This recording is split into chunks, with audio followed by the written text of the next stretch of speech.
Hey everyone, it's Matt. Thought I would continue with my Beatle albums, ranking the songs in my order of preference. So I actually wanted to was hoping to continue my Beach Boy album reviews this weekend. I got some of the albums that I had, was why I hadn't done any in a while because I didn't have some of the albums that were coming up next. Finally got them, but the next one up is Smiley Smile, and I tried to listen to that this week because it's an album I wasn't really familiar with. I've gotten through the first side and I've played that several times and I've played it kind of over and over, but I haven't gotten around to flipping it over to the back side. So I didn't want to just listen to it today and rush through some kind of review without really being familiar with the album. So maybe next weekend or maybe later this week, we'll see how it goes. Anyway, we're up to album number 3, which is A Hard Day's Night, released in 1964. Uh, Sort of the soundtrack to their first film. And there's the back cover. Again, you all are familiar with this album, so it's not really showing you anything you don't know here. British version. It's still hard for me to get used to these British versions of these albums, even though we've had them in America for 30 some years now. But I mean, still odd to listen to this without the little bits of soundtrack music in the background and the United Artists cover with the red border and all that, and the fact that there's several songs on here that weren't on the American Hard Day's Night album, that were on some of those Capitol albums that they cobbled together by leaving tracks off of albums. So some of these songs is just kind of funny to hear them on this album. Anyway, it's another number one for the Beatles. This is the first album where they wrote all of the songs. There are 13 songs here. And this was the first two, like I said, were very difficult. It's kind of, I think the first two albums have 14 songs on them each. And I said something like it's almost like trying to pick your favorite kids. It's like someone gives you 14 $5 bills and says rank these in order of your favorite, and it's just almost impossible. And this one was even harder for me than with the Beatles or Please Please Me album, and those were really difficult. I have my list there, and I switched some things around, and there's really it's like 13 songs that I would pretty much rank almost every one of them a 10.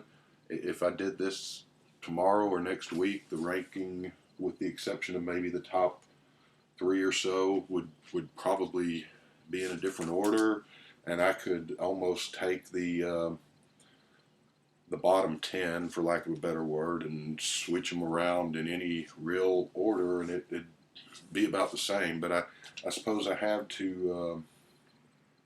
Well, didn't have to, but I mean, I wanted to put them in order of my favorite on down the line, which again, as I said, was nearly impossible. So I'm going to start with number 13, and this is going to shock and probably anger some people. But number 13, I have Can't Buy Me Love, which is a great song. I love it. It's probably was the heaviest rock and roll song of the time when it was released. You really got me a little bit more so, but they came out towards the end of 1964. This album came out in the summer, I believe, of '64. Some days I really like it. Some days it's I don't want to say just okay, but of the early Beatles 45s, I would think that Can't Buy Me Love would probably be my least favorite, if that makes any sense. Maybe better than Love Me Do, um, but it's a close call, and it's not that I don't like the song. It's just, again, something has to go in the 13th spot, and that's, in my preference, I guess that's how it works today. Number 12, another song that I really love, and it's one of the good slow ballad songs on here.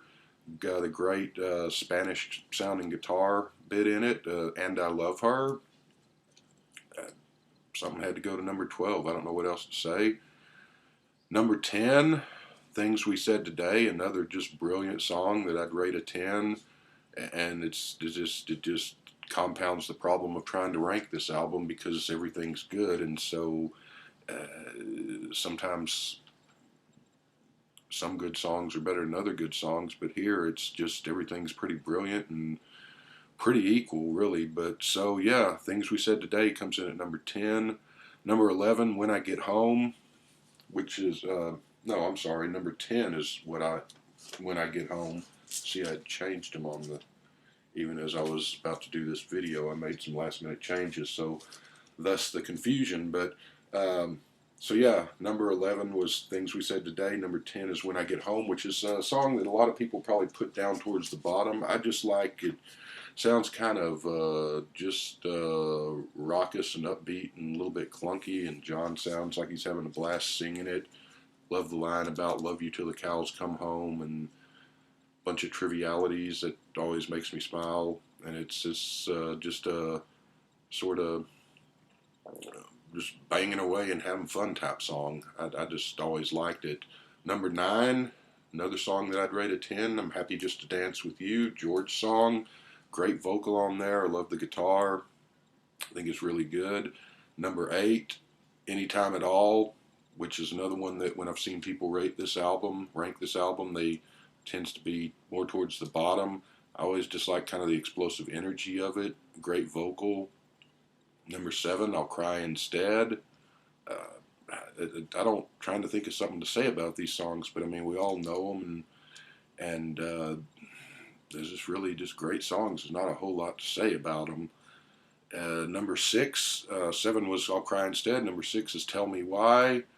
Just another just driving, propulsive, upbeat, energetic song that kind of just explodes off the record. And what do you say? So we'll go on to number 5, which is I'll Be Back. Just it's a great mood piece song. I think it's the love the vocal. It just captures sort of a, I don't know, just sort of a nice. It's a rocker and a ballad at the same time almost, and just sort of seems like you're out walking around on a fall day to me. I don't know. Just love the song. So number 4, If I Fell, which has the mistake in there where Paul's voice cracks and they left it in there. I think it's a good decision to do that. It gives the song character. A beautiful song. I think John was primarily the writer on that one. Number 3 is the title song, A Hard Day's Night. I love the interplay of how John and Paul trade off lead vocals on that, and how that just complements each other's vocal perfectly and works a charm. Number 2, one of my favorite, I think, is this the one that John plays lead guitar on, is You Can't Do That, and it's a great John vocal. And number 1, my favorite song on here, you'll probably guess what's left, is I Should Have Known Better. So, yeah, not a whole lot to say. I mean, I could talk about the album and the movie, but just wanted to come on here and rank these. I hope to be back with some more Beatle rankings, maybe later today, but if not, next week. And to get to the Beach Boys albums to carry that on, which the next one up is Smiley Smile. Have a good weekend, everybody.